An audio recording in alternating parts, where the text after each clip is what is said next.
In the grand scheme of history, the Romanovs didn't live all that long ago. They were around during the advent of modern perfumery, and we actually know what perfumes they wore. Let's start with Tsarina Alexandra.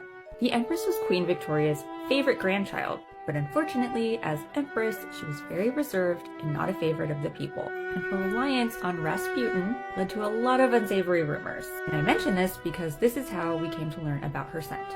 Lily Den was the wife of a Russian naval officer and a very close friend of Empress Alexandra. She escaped Russia during the revolution and wrote a biography called The Real Tsarina, which you can find for free online at Project Gutenberg. And she wrote this because she was really upset about all the rumors that were flying around about her friend and Rasputin. And she wrote, I'll just read this to you.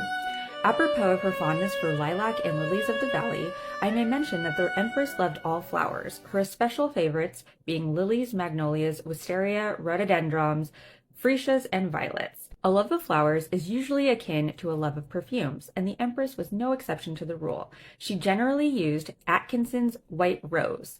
It was, she said, clean as a perfume and infinitely sweet.